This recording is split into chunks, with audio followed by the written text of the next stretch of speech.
Steve's HardCore World Tour is the name of an indie game created by a team of 4, which includes me, which will have a demo released August 3rd this year.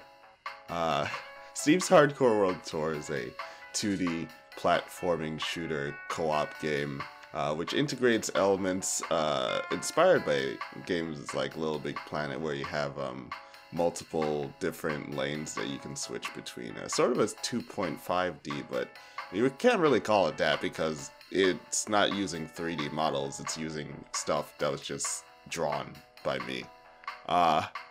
It's also using a 2D engine called the Game Maker Studio.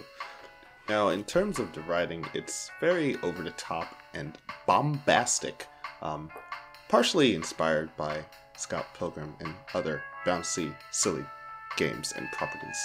It's a game that's taking you to various locations on the planet, playing as a guy called Crazy Steve, also known as Henry Steve. However, you're not supposed to call him that. Just trust me on that. You essentially are out to defeat a group of terrorists who have disabled the world's wireless communication functions, also known as Wi-Fi, also known as the Internet.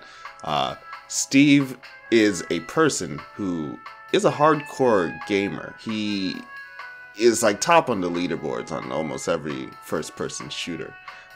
When this happened, he didn't go out for the greater good. Rather, he needed to get his internet back so that he can actually continue and maintain his scores on the leaderboard. Through his actions, of course, the whole world is going to benefit through this, but I'm pretty sure he doesn't realize that himself.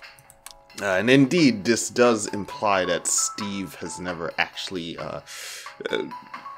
been in combat or had formal training using guns and whatnot. Believe it or not, he somehow has the ability to use any firearm through his extensive experience in the games he plays. Now, I did mention co-op before, which implies that Steve isn't the only person on this adventure. There are other characters. Currently for the demo, we plan to have just Steve, though if time permits, we want to also incorporate a second character to show off those co-op features before we release the full game. Instead, Steve is accompanied by another character, not really playable, named Karen Vin, an officer who upholds the law and knows every rule on the back of her hand. She essentially acts as Steve's guide to what he needs to do, and Steve may or may not listen.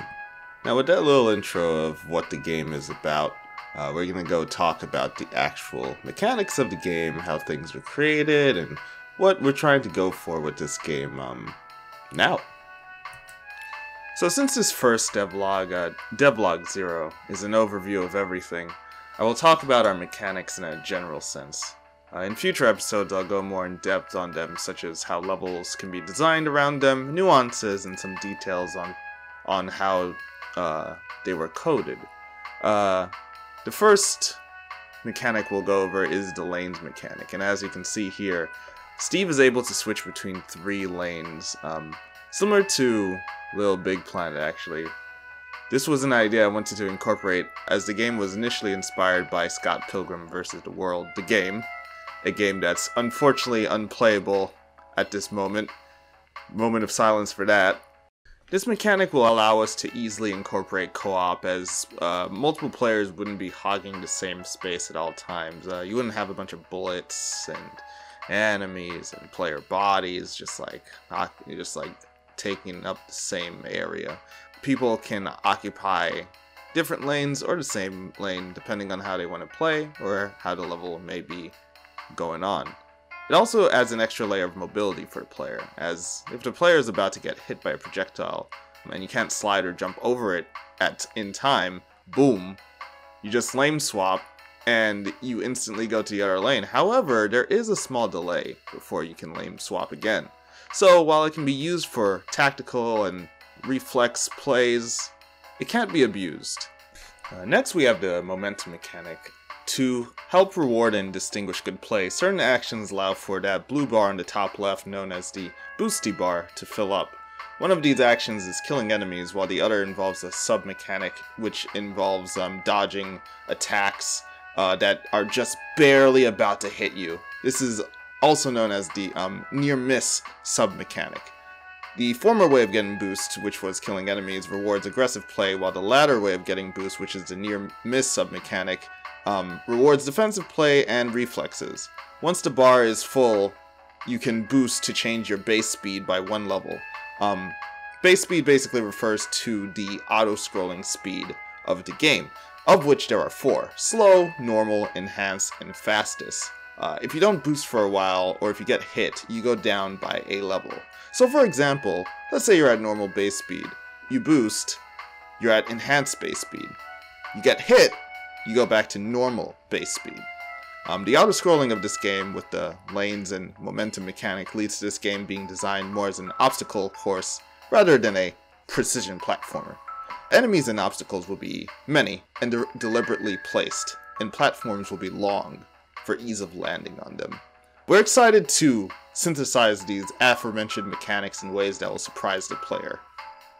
As you can see here, we also created our own text engine that gives us the flexibility to edit our scenes in a way that matches to the overall comedic tone of the game. In a future episode, we will go more in depth into the text engine. Okay, that about does it for today.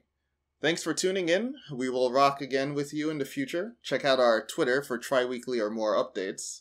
And as I mentioned before, we aim to release our initial demo August 3rd, with our main platform being itch.io. See ya!